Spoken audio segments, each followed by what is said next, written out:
Привет, дорогие друзья! Мы с вами снова гуляем по Санкт-Петербургу. Сегодня мы начинаем свой маршрут с Суворовского проспекта. Я вам расскажу, где в Петербурге находилась Слоновая улица и при чем здесь слоны. И дойдем с вами до Смольного. Разберемся раз и навсегда, что такое Смольный. Это институт, монастырь, собор или дворец. Так что располагайтесь поудобнее, а мы начинаем.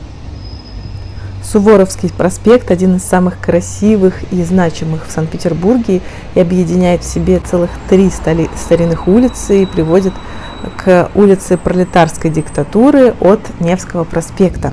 Первая часть магистрали, которая находится между 2 и 9 советскими улочками, с 1789 года называлась Слоновой.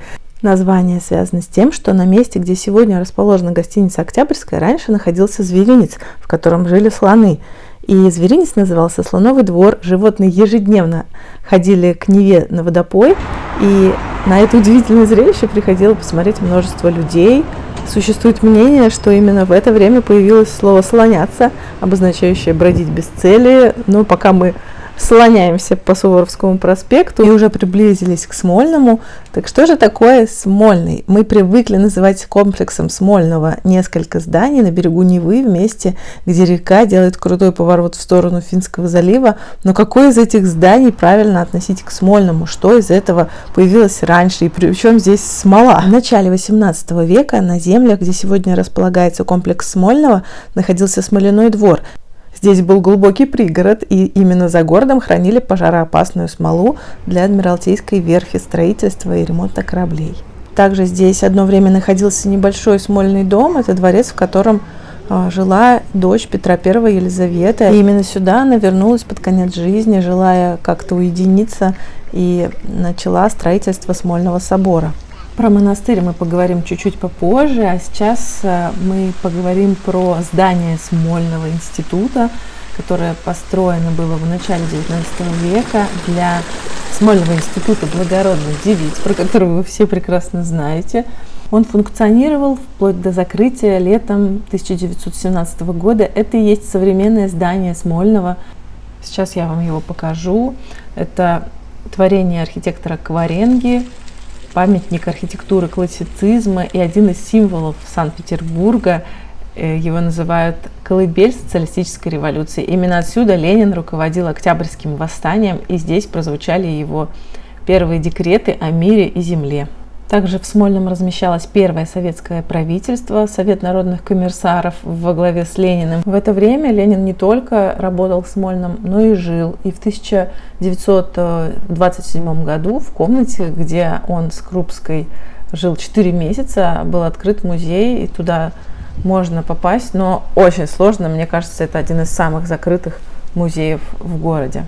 Ну, помимо музея, конечно, главная функция этого здания теперь это размещение администрации Санкт-Петербурга.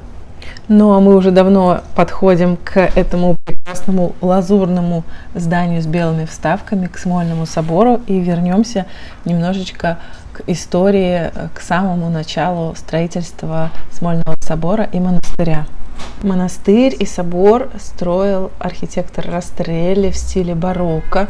Кроме вот этого знаменитого пятиглавого собора, который мы сейчас с вами увидим, ансамбль Смольного включал в себя еще 3 церкви, а также корпусы келий. Строительство монастыря шло ударными темпами, не 1000 мастеров, военнослужащих работали по 12 часов и более. Но в 1757 году началась Семилетняя война, которая положила крест на дальнее строительство монастыря из-за сильного урезания бюджета в пользу военной кампании. А после победы над Пруссией у Елизаветы вообще пропало желание служить в монастыре, и вскоре она покинула этот мир, и Растрелли покинул Российскую империю. Потом был назначен новый архитектор, и даже были закончены и освящены несколько церквей, но далее следовало продолжительное время простоя, и возобновились работы только при Николае I в 1820-х годах.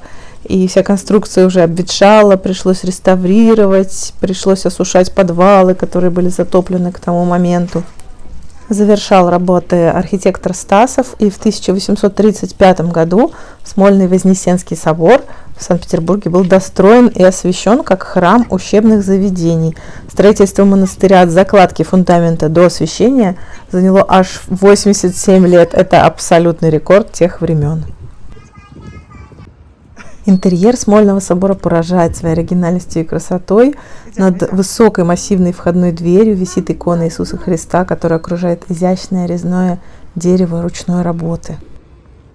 Зайдя внутрь, вы просто поразитесь масштабу. Здесь в основном все выполнено в светлых тонах, белые стены с барельефами, золото, мраморные массивные колонны, широкие галереи по краям.